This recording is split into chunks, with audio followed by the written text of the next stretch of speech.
काय आपण झालो चौघ चौघ हाजरीचा कार्यक्रम गाणी ऐकायला जायचं आहे. गाणी ऐकायला हो. अहो तमाशा थांबवाय जायचं. मग बापूराव पिंपरीला बोलवून घ्या. हा मेन माणूस आहे हा. पुरा बिग माणूस आहे हा. कंपनीचे मालक विनोद सम्राट बापरा पिंपरीकर घ्या बोलवून. त्यांना बोलवून घेऊ. अहो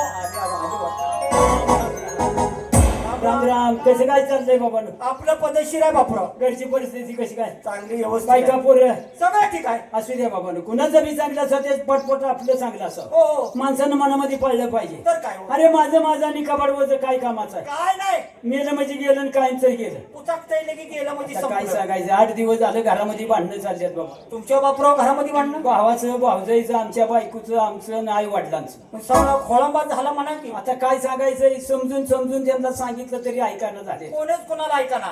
धाकट्या भावाला सांगितलं असं काय करू नको बाबा, गावात चर्चा नको, भांडण करू नको. हो. एकीचा मार्ग आहे ती कडेवर राहते. हा. पण तरी बी ऐका ना. मग आम्हाला म्हणायला लागला माझी मला जमीन वाटून द्या. लोका लय म्हणजे आडवा चालायला लागला. आता काय आई वडिलाला सांगितलं, चला म्हणलं विठ्याला त्याच्या आता नावाची का जमीन बापराव करून. केस करायची त्याच्यावर काय कशाचं भेटतोय? आलंय, काय नको भाऊ म्हणलं. मग काय सांगायचंय? 10 एकर मधलं त्याला 5 एकर आली, आम्हाला 5 एकर आली. हो हो. आम्हाला 5 एकर आली ती माळावलीच आली. महाराव काय त्याच्यात कुसळ आता पिकतय काय धाकटा गडी होता तो म्हणला मला बागायत राहून द्या. आमची बायको लागली भांडायला. हा. हा म्हणली कारभारी तुम्हाला येड लागलं का? आपल्याला माळाची जमीन घेता आणि त्यांना बागायत देतात. म्हणजे तुमची बायको म्हणायला लागली. तिला म्हणलं गबस. हा. भांडणार ती म्हणलं फुटाफूट नको परपंचात. हे पोटाना पोट झाले की परत बोलता येत नाही. हा बरोबर आहे. आम्ही आपलं डोकं चालवलं. काय हो बँकेकडून कर्ज काढलं. काढलं का? म्हणलं कर्जाचा पैसा वाईट मार्गाने घालवायचा नाही, हा जिमनीला वापरायचा. जिमनीला वापरायचा जेसीबी पैसा. लावून जमीन दुरुस्ती केली, 5 एकरात सगळा ऊसच लावून टाक. काय बोलताय? आणि मग काय तर पाहिला चांगला वापराव झालं बाबा तुमचं. सगळं ऊस लावून टाकला. 1 वर्ष आणि 2 महिने झालं ऊस तुटून जाईना. लय आनंदाचा सांगतोय आई ऊस लावला आणि 2 महिने झालं 2 काय महिने झालं वर्ष 1 झालं. वर्ष आणि 2 महिने झालं ऊस तुटून जाणार. मग काय काय केलं त्याचं बाबा? कारखाना बंद व्हायची वेळ आली. बर आता म्हणलं एवढे मेहनत करून ऊस पिकावलाय, यंदाच्या वर्षी ऊस राहायला बघतोय. कसं कसं तरी केलं येई. घेतली मोटरसायकल आणि गेलो कारखान्यावर. हा हा एमडी साहेबाची गाडी घेतली. डायरेक्ट इमडी साहेबापाशी गेला. म्हणलं साहेब आपला ऊस कधी तुटून जाणार, आम्ही सभासद आहे हो, म्हणलं. तर- जा म्हणली बापराव तुमचाच नंबर आहे, सकाळच्या बारीत 500 टरका लावून दे. आईला मग भारीच काम झालं की बापराव. आम्ही आपल्या घरी आलो, सकाळच्या पाऱ्यात उठतोय. आमच्या दाऱ्यात टोळ्या ऊस तोडायला आले. ट्रकच्या ट्रक आल्यात. आनंदाची गोष्ट आम्ही आहे. आपलं नारळ दिला, निवेद्य दिला. हा. ऊस तोडायला सुरुवात झाली. बर. सगळा ऊस तुटला, गाड्यातनं भरल्या गाड्या कारखान्यावर गेल्या. आहा. लाईनला लागल्या. हो. काटा झाला, किरणाखाली गाड्या गेल्या. किरणानं असा ऊस उचलला, ऊस उचलला. गव्हाणी टाकायचा कारखाना बंद पडला. नका, नका, नका. बघा आता किती वाट.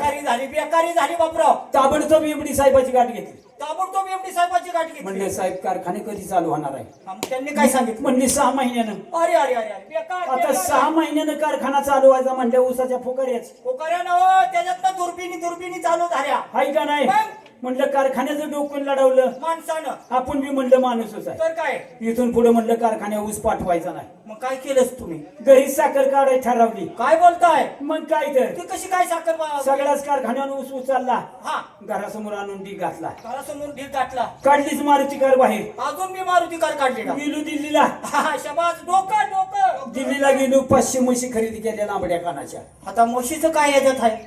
500 म्हशी खरेदी केल्या.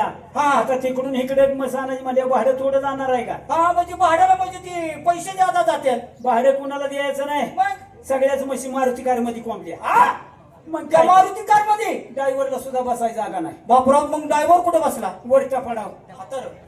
आणि गाडी कोण चालवत होतं? त्याच्यात बारकरी रिडकू होतं की रेडकाने टिरिंग धरून वाय वाय वाय वाय सगळ्याच म्हशी घरी घेऊन आलो. घरासमोर दावणीला बांधल्या. बांधले असतील बाबा. गिरीच ऊसाच्या ढिगाकड. हम्म. धरमुळी दरमुळी टाक म्हशीला. टाक म्हशीला. धरमुळी दरमुळी टाक म्हशीला. टाक म्हशीला. धर माग पोत दर माझं पोत. साखर तयार. आय हो. या आईचा नालाय तुझ्या घरी जर माणसाने साखर काढली तर कारखाना बंद कशाला काढलं असतं मान? हा अरे दिवाळीच्या मुहूर्तावर आपली साखर राहील. काय साखर नको तुझी पाठीमागचं की एक गोबर गॅस करतोय काय? जाऊ द्या हा? मित्रांनो, एकाला दोघाला तिघ चौघ जमल्याच्या नंतर काहीतरी विनोदाच्या गोष्टी निर्माण होतात. बरोबर आहे. गावची यात्रा जवळ आली. हो, हो. यात्रेकरता छोटा मोठा तमाशा सांगितला पाहिजे. तमाशा आणला पाहिजे. परंपरा आपली चालत आलेला आहे. पहा. तमाशा आणलाच पाहिजे. बरोबर. तमाशाशिवाय यात्रेला शोभा नाही, यात्रेशिवाय तमाशाला शोभा नाही. आपल्या जीवाचा जीवलग मित्र सिनी स्टार तमाशा. गणेश कुमार पिंपरीकर ही पैसेवाला माणूस आहे. हा. त्याला आपण ताबडतोब बोलवून घेऊ आणि गाणी ऐकायला जाऊ. आणि तमाशा बी ठरवू तिथं. तमाशा मी ठरवायचा, तुम्ही काळजीच करू नका बापराव, तुम्ही थांबवा इथं. त्यांना मी ताबडतोब भाग मारून घेतो.